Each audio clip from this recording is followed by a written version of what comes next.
నేను అది కొనసాగిస్తూ ఈరోజు కేంద్ర ప్రభుత్వంలో ఉన్నటువంటి ఒక భారతీయ జనతా పార్టీ నేతృత్వంలో ఎన్డీఏ ప్రభుత్వం దాదాపు 14-15 రాష్ట్రాల్లో భారతీయ జనతా పార్టీ స్వయంగా ప్రభుత్వం ఏర్పాటు చేసి 6 రాష్ట్రాల్లో కూటమితో ప్రభుత్వం ఉండి మరి అటువంటి పార్టీలో నేను కార్యకర్తగా పనిచేస్తూ ఈరోజు మా పార్టీ మా అధిష్టానం మా నేతలు నా మీద విశ్వాసం పెట్టి కార్యకర్తకు అధ్యక్ష పదవి ఇచ్చినంటే ఇది కేవలము కార్యకర్తగా నేను పనిచేసినటువంటి ఒక పనిని చూసి నాకు ఈ యొక్క అవకాశం ఇచ్చింది నేను భావిస్తూ ఉన్నాను.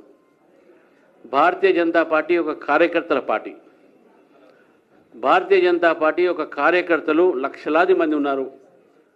ఈరోజు తెలంగాణలో 40 లక్షల సభ్యత్వంతో కార్యకర్తలు బూత్ స్థాయిలో నుంచి పనిచేస్తూ పార్టీ కోసం అహోరాత్రులు పనిచేయడానికి సంకల్పంతో ఉన్నారు.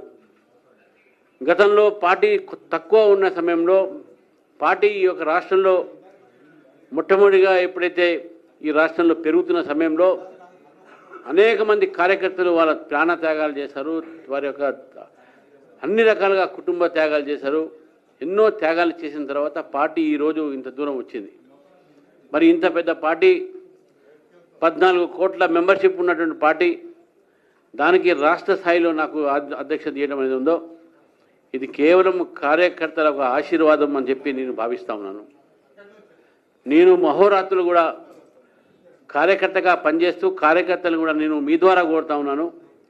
తెలంగాణ ప్రజలు భారతీయ జనతా పార్టీ చూస్తూ ఉన్నారు. ప్రజల ఒక ఆకాంక్ష భారతీయ జనతా పార్టీని తీసుకురావాలి తెలంగాణలో అని నేను ఎప్పుడు చెప్తా ఉంటాను. కాంగ్రెస్కో బీఆర్ఎస్ ఈ 2 పార్టీలు కూడా ఇక్కడ పరిపాలించినటువంటి అవకాశం దొరికింది.